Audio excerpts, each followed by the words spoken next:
बिस्मिल्लाहिर्रहमानिर्रहीम अस्सलाम वालेकुम। आज का हमारा टॉपिक है फैक्टर अफेक्टिंग एंजाइम एक्टिविटी, वो फैक्टर जो एंजाइम एक्टिविटी को अफेक्ट करते हैं। या तो उसे इंक्रीज़ करते हैं या उसे डिक्रीज़ करते हैं। 6 फैक्टर्स हैं जो एंजाइम एक्टिविटी को अफेक्ट करते हैं, उनमें से आज हम यहाँ पर 3 पढ़ेंगे। Number 1 is concentration of substrates, वो मॉलिक्यूल जो एंजाइम की एक्टिव साइट पर आके बाइंड होते हैं उनकी concentration. Enzyme activity is directly proportional to the concentration of substrates. Enzyme की एक्टिविटी कंसंट्रेशन ऑफ सबस्ट्रेट से डायरेक्टली प्रोपोर्शनल है। मींस सबस्ट्रेट की कंसंट्रेशन को इंक्रीज करने से हमारी जो एंजाइम्स की एक्टिविटी होती है वो भी इंक्रीज हो जाती है। लेकिन until the available enzymes become saturated, जब तक के जितने भी एंजाइम्स अवेलेबल हैं वो सेचुरेटेड नहीं हो जाते। अब सेचुरेटेड एंजाइम्स किसे कहते हैं? वो एंजाइम्स जिसके साथ जब सबस्ट्रेट आकर बाइंड हो जाता है तो उन एंजाइम्स को अब हम सेचुरेटेड एंजाइम्स कहते हैं। जब तक जितने भी एंजाइम्स अवेलेबल हैं उन सभी के साथ सबस्ट्रेट्स आकर बाइंड नहीं हो जाते और वो सेचुरेटेड नहीं हो जाते, तब तक सबस्ट्रेट की कंसंट्रेशन को इंक्रीज करने से एंजाइम की एक्टिविटी भी इंक्रीज होती है। फॉर एग्जाम्पल, मेरे पास 20 एंजाइम्स थे और 10 सबस्ट्रेट थे। अब 10 सबस्ट्रेट्स 20 में से 10 एंजाइम्स के साथ बाइंड होकर उन्हें सेचुरेटेड बना रहे थे, लेकिन अभी तक 10 एंजाइम्स ऐसे हैं जो फ्री हैं।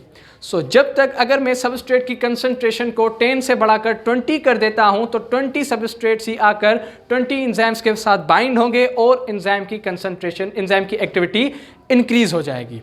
लेकिन अब अगर हम फर्दर कंसंट्रेशन ऑफ सबस्ट्रेट्स को इंक्रीज करेंगे तो उसका एंजाइम की एक्टिविटी पर कोई भी इफेक्ट नहीं होगा, ना तो वो एंजाइम की एक्टिविटी को इंक्रीज करेगी ना डिक्रीज करेगी।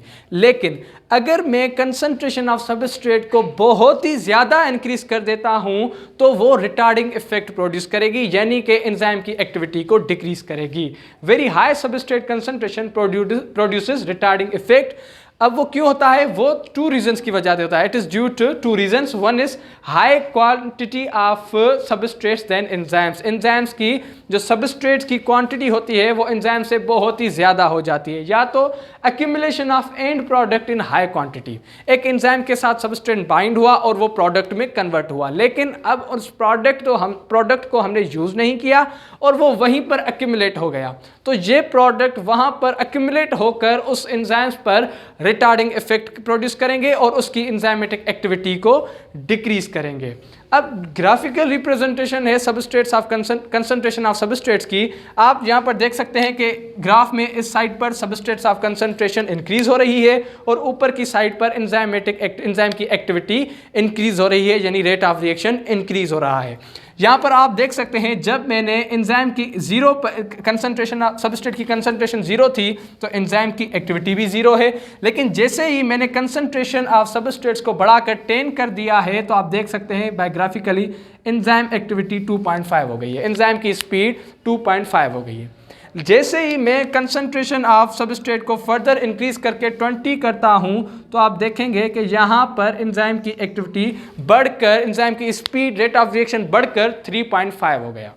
अब अगर मैं फर्दर सबस्ट्रेट की कंसंट्रेशन को इंक्रीज करता हूं 30 पर तो आप देख सकते हैं कि यहां पर एंजाइम की एक्टिविटी यानी रेट ऑफ रिएक्शन बढ़कर 4 हो गया। ओके, जब हमने ग्राफ प्लॉट किया है जहां पर जब मेरी कंसंट्रेशन मैंने 0 रखी थी तो रेट ऑफ रिएक्शन रिएक्शन की स्पीड भी 0 थी। जब मैंने कंसंट्रेशन बढ़ाकर 10 कर दी तो मेरे एंजाइमेटिक एक्टिविटी यानी रेट ऑफ रिएक्शन बढ़कर 2.5 हो गया। जब मैंने फर्दर कंसंट्रेशन इंक्रीज करके 20 कर दी तो रेट 3.5 हो गया। जब मैं फर्दर कंसंट्रेशन को इंक्रीज करके 30 कर दी है तो मेरा जो रेट ऑफ रिएक्शन है वो 4 हो गया है। अब आप देख सकते हैं जब मैं फर्दर कंसंट्रेशन ऑफ सबस्ट्रेट को यहाँ पर इंक्रीज कर रहा हूँ तो इसका एंजाइम की एक्टिविटी पर यानी रेट ऑफ रिएक्शन पर कोई भी इफेक्ट नहीं है। जितना एंजाइमेटिक एक्टिविटी यानी rate of reaction 30 substrate concentration of substrate पर था यानी 40 पर भी वही सेम आ रहा है। यहाँ पर भी मैंने मेंशन किया था rate increases by increasing substrate concentration until available enzymes become saturated. मतलब 30 कंसंट्रेशन ऑफ सबस्ट्रेट पर अब जो भी अवेलेबल एंजाइम्स हैं वो सैचुरेटेड हो चुके हैं। अब फर्दर सबस्ट्रेट की कंसंट्रेशन इंक्रीज करने से इनका रेट पर कोई भी इफेक्ट नहीं पड़ रहा। तो this was the concentration of substrate. Number 2 is effect of temperature.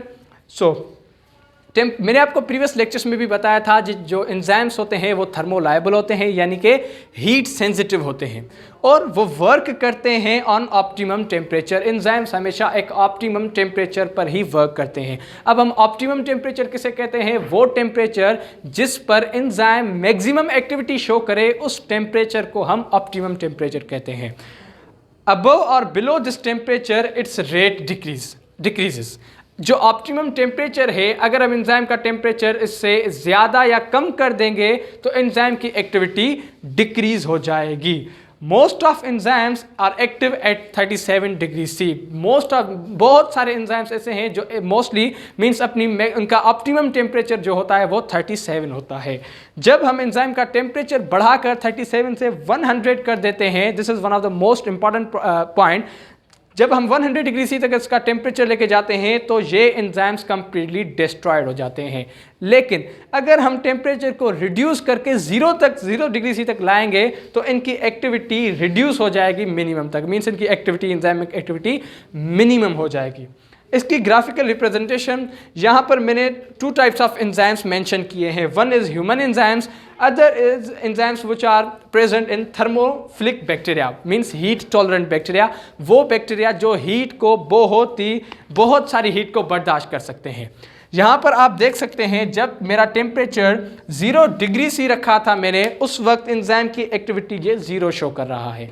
0 means human enzymes को अगर मैंने टेम्परेचर 0 डिग्री सी दिया है तो ये एंजाइम एक्टिविटी भी 0 शो कर रहा है। लेकिन जैसे ही आप देख सकते हैं मैं इस टेम्परेचर को इंक्रीज कर रहा हूँ तो एंजाइम एक्टिविटी भी इंक्रीज हो रही है। मीन्स टेम्परेचर 0 से मैं इंक्रीज कर रहा हूँ तो एंजाइमेटिक एक्टिविटी भी इंक्रीज हो रही है। फिर एक ऐसी पॉइंट आएगी जहां पर एंजाइम एक्टिविटी मैक्सिमम हो जाएगी। आप देख सकते हैं ग्राफ के जरिए यहां पर एंजाइम की एक्टिविटी मैक्सिमम हो रही है और आप नीचे टेम्परेचर मेंशन करेंगे, सो इट इज 37। ओके, फिर उसके बाद जब मैं फर्दर टेम्परेचर को इंक्रीज कर रहा हूं तो फिर से हमारी एंजाइम की जो एक्टिविटी है वो डिक्रीज हो रही है। आप देख सकते हैं जब मैं 0 से इसको टेम्परेचर को बढ़ा रहा था तो ग्राफिकली आप देख सकते हैं कि एंजाइम की एक्टिविटी भी इंक्रीज हो रही है और एक पॉइंट आता है जहां पर एंजाइम की एक्टिविटी मैक्सिमम हो जाती है। फिर जब मैं फर्दर टेम्परेचर को इंक्रीज कर रहा हूं तो फिर से हमारी जो एंजाइमेटिक एक्टिविटी है वो रिड्यूस होना शुरू हो जाती है, डिक्रीज होना शुरू हो जाती है। इसी तरह थर्मोफिलिक बैक्टीरिया जो होते हैं ये 40 डिग्री सी पर इनके बैक्टीरिया की जो एक्टिविटी होती है, एंजाइमेटिक एक्टिविटी होती है, वो मिनिमम होती है यानी 0 होती है। जैसे ही मैं 40 से इसके टेम्परेचर को इंक्रीज कर रहा हूं तो इनकी एंजाइमेटिक एक्टिविटी भी इंक्रीज हो रही है। 40 से ज़्यादा बढ़ने पर इनकी एंजाइमेटिक एक्टिविटी भी इंक्रीज हो रही है। फिर एक ऐसी पॉइंट आती है जहां पर ये अपनी एंजाइमेटिक एक्टिविटी मैक्सिमम शो कर रहे हैं। This is what is the optimum temperature. उसके बाद उस ऑप्टिमम टेम्परेचर से जब मैं और भी ज़्यादा टेम्परेचर को इंक्रीज कर रहा हूं तो फिर से इनकी एंजाइमेटिक एक्टिविटी जो है वो रिड्यूस होना शुरू हो जाती है। उसके बाद the third one is effect of pH. मैंने आपको प्रीवियस लेक्चर्स में यह भी बताया था कि जो एंजाइम्स होते हैं वो पीएच सेंसिटिव होते हैं, वो एक ऑप्टिमम पीएच पर ही वर्क करते हैं। Example was pepsin. Pepsin at 1.4 pH shows high activity, maximum activity. Pepsin जो एंजाइम होता है वो 1.4 pH पर अपनी मैक्सिमम एक्टिविटी शो करता है। It become inactive in neutral और अल्कलाइन सोल्यूशन। अब अगर हम पीएच को किसी न्यूट्रल या अल्कलाइन सोल्यूशन में यूज करेंगे तो वो पेप्सिन जो है वो इनएक्टिव हो जाएगा और वो अपना रिएक्शन परफॉर्म नहीं करेगा। इसकी ग्राफिकल रिप्रेजेंटेशन आप देख सकते हैं। जब मैंने pH 0 रखी है तो पेप्सिन एंजाइम की जो एंजाइमेटिक एक्टिविटी है वो भी 0 है। लेकिन जैसे ही मैं pH को इंक्रीज कर रहा हूँ, pH को इंक्रीज करते ही एंजाइमेटिक एक्टिविटी यानी रेट ऑफ रिएक्शन भी इंक्रीज हो रहा है। फिर एक ऐसी पॉइंट आती है जहां पर ये एंजाइम उस pH पर मैक्सिमम एक्टिविटी शो कर रहा है एंड दिस इज आइदर 2 और 1.4। 1.4 या 2 एक ऐसी pH है जहां पर पेप्सिन एंजाइम अपनी मैक्सिमम एक्टिविटी शो कर रहा है। लेकिन जैसे ही मैं उसकी pH को फर्दर इंक्रीज करूंगा 1.4 या 2 से, तो फिर से आप देख सकते हैं कि पेप्सिन एंजाइम की एंजाइम एक्टिविटी या रेट ऑफ रिएक्शन फिर से डिक्रीज हो रहा है। तो this was today's lecture and अल्लाह हाफिज़।